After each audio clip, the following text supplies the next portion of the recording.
അറിയിപ്പ്. അമരക്കുനി ഭാഗത്ത് കടുവയുടെ സാന്നിധ്യമുള്ള മേഖലകളിൽ വനം വകുപ്പ് തെരച്ചിൽ നടത്തുന്നതിനാൽ പ്രദേശവാസികൾ ജാഗ്രത പുലർത്തണമെന്ന് അഭ്യർത്ഥിക്കുന്നു. ഡോക്ടർ അരുൺ സക്കറിയുടെ നേതൃത്വത്തിലാണ് അമരക്കുനിയിലെ കടുവ ദൗത്യം പുരോഗമിക്കുന്നത്. മുത്തങ്ങയിൽ നിന്ന് കോന്നി സുരേന്ദ്രൻ, വിക്രം എന്നീ കുങ്കിയാനകളും ദൗത്യത്തിന് എത്തിയിട്ടുണ്ട്. രാവിലെ 3 സംഘങ്ങളായി തെരച്ചിൽ നടത്തിയെങ്കിലും കടുവയെ കണ്ടെത്താനായില്ല.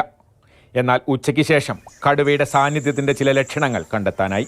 ആൾപ്പാർപ്പില്ലാത്ത ഒരു വീടിൻ്റെ പുറകുവശത്തായിട്ട് ഒരു കൊല്ലിച്ചാലുണ്ട്. അതിന് സമീപത്തായിട്ട് നമുക്കിന്ന് ഫ്രഷായിട്ടുള്ള ഫീക്കസ് കിട്ടിയിട്ടുണ്ട്. ആ ഭാഗത്തായിട്ട് നമ്മളൊരു കൂട് സ്ഥാപിച്ചിട്ടുണ്ട്. അവിടെയും ലൈവ് ബെയ്റ്റായിട്ട് ഗോട്ടിനെ തന്നെയാണ് വെച്ചിരിക്കുന്നത്. വനം വകുപ്പിന്റെ ദൗത്യത്തിന് പൂർണ്ണ പിന്തുണയുമായി നാട്ടുകാരുമുണ്ട്. എത്രയും പെട്ടെന്ന് ആശങ്കയ്ക്ക് പരിഹാരമുണ്ടാക്കണമെന്നാണ് ആവശ്യം. വനം വകുപ്പിൻ്റെ ഇപ്പോഴത്തെ നടപടിയിൽ തൃപ്തികരമാണ്. അവർ നല്ല രീതിയിൽ അതിൽ ഇടപെടുന്നുണ്ട്.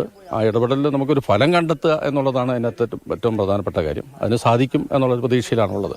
ഇന്ന് രാത്രി പ്രദേശത്ത് ശക്തമായ പട്രോളിംഗ് ഏർപ്പെടുത്തും. തെർമൽ ഡ്രോൺ ഉപയോഗിച്ചുള്ള നിരീക്ഷണവും ഉണ്ടാകും.